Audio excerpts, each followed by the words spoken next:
Alrighty then, on to the next episode of the Self-Reliant Creative Process. And today, another guideline. And this one is going to start to put more things together because last time we talked about task and vision, and we've covered several other Venn diagrams and how they relate to one another. And now we're in the flow and we're on to the next thing. And that would be establishing the broad stroke, mid-tone, and highlights of a vision. Ending up with a finished product or project involves self-organizing steps, illuminating the path to tangible manifestation. Welcome to the broad stroke, the mid-tone, and the highlight. Now, these terms are routinely taught to developing artists, but they have universal application for everything, like building a business, for example, follows the same steps. Everything follows these steps. Our vision first identifies itself by establishing a broad stroke. It's the big idea. Now, for the purpose of this explanation, I want to use an oil painting.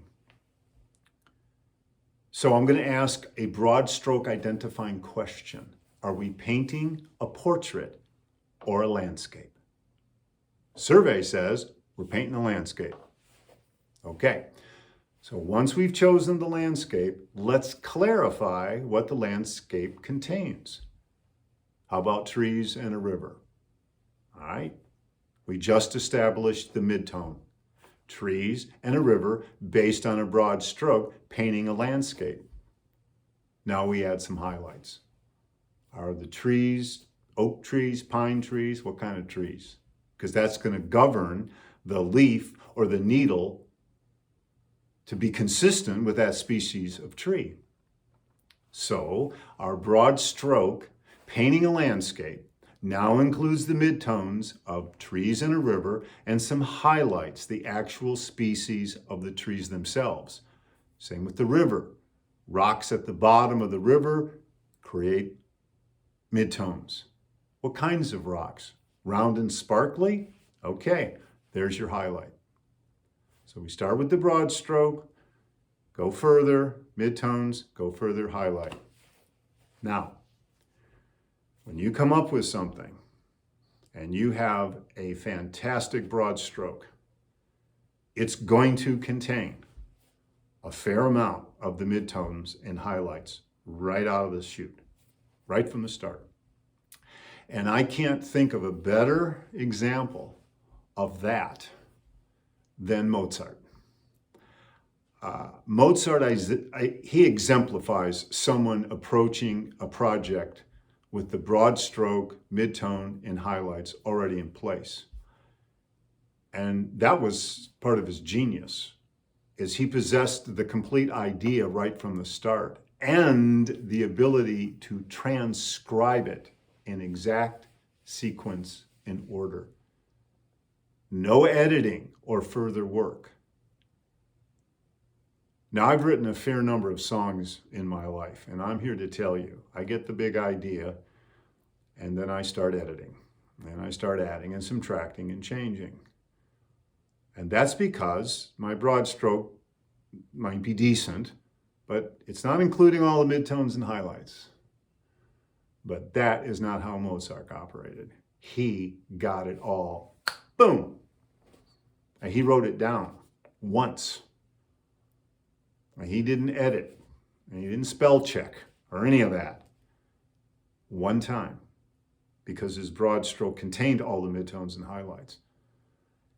So for us though, a realistic broad stroke simply needs to contain some elements of midtone and possibly some highlights. And if not, you've got a feeble broad stroke. So think of a pyramid with the broad stroke as the base, and you build up from there. And also consider that the concept of the broad stroke, midtone, and highlight perfectly align with the three elements of design. Identify, which is the broad stroke, clarify, which is the midtone, and intensify, which is the highlight. Now let's dig a little deeper and go back to the Venn diagram about process and execution. Because establishing the broad stroke means overcoming decision-making hesitation, unwarranted insecurity, fear of judgment, minimal skill set mastery, and/or time on task. See, the broad stroke makes our commitment a reality. If we never get started with the broad stroke, we never have to confront whether our idea or project works or not. And if we don't start, nobody else can ever tell us that it didn't work. And that's the fear part. And that's how we don't get started, because we're afraid of that. So let's get courageous, put on our big boy or big girl pants, and go ahead and get started with that broad stroke. And be open and available for the midtones and highlights to show up. And sometimes it's got to be done on faith, unless you're Mozart. And it's all just there, boom, like on the head of a pin. But an ideally constructed broad stroke, think of it as a seed, and it contains everything necessary to grow into a plant or vegetable. Now, it may take longer than we think, or looks a little different, or functions a little different, but essentially it's all there.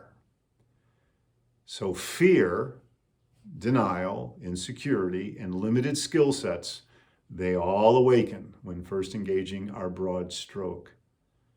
Starting represents confronting these challenges head on. The artist fears the blank canvas, the writer the blank page. It's like, what if I have nothing to say? Am I willing to sit in the uncertainty? Am I willing to wait and receive information? Because at some point, we must get underway, dip the brush in the paint or onto the canvas, write the first few words, or start organizing part of the garage. And this is where our personal process, which reflects the narrative we have about our life and the world in general, interferes. And we can get paralyzed, either continuously going over identical ground or off on tangents, like trying to establish highlights when we haven't created fully first the foundation or the broad stroke. So this is more reason to understand how our life process relates to our execution. So let's reconcile what we don't know about our broad stroke and work with what we do know, and begin the cycle of greater understanding. Because the relaxed and focused mind, free of distraction and self-talk, more easily will identify aspects of a situation needed to accomplish the task at hand. And with the larger projects, we have to resist overthinking and what else remains to be done. Otherwise, we never discover what lies beyond, and our momentum dies, and soon, so does our project. So a client had this to say about the broad stroke, midtone, and highlights. Discovering the universal application of broad strokes, midtones, and highlights allowed me to see my work and my life differently. All the denial and effort associated with poor quality broad strokes constituted a huge wake-up call, because I could no longer keep my dreams as fantasies. Now I knew how to make them real, or discover I couldn't or wouldn't. So I had to let go and move on. And that's what we have to do. Sometimes let go and move on. And now we'll move on to some homework. And that would be, let's take a couple things in life that are ongoing projects and clarify for ourselves, or write it down, or if we've already written it down, look at the list. What is the broad stroke, midtone, and highlight? And by the way, you notice how nothing is incomplete in nature? Nature doesn't like half do something. We got stuff all over the place that's half done in our lives. We got half done projects, we have half done relationships, we have half done all kind of stuff. And all of that half done stuff stops flow. And some little part of our mind is back there working on it, but nothing's happening. And we're using up mental energy. So do you have some stuff like that you kind of got underway, but it stopped? So let's ask ourselves, do we want to pick it back up? Do we want to do something different with it? Or is it time to let it go? It's like an internalized clutter that is the effect of all this external clutter in the way of projects and things that are just half done. And it's time to resolve them, because when we resolve them, then we're ready to enjoy the game of life.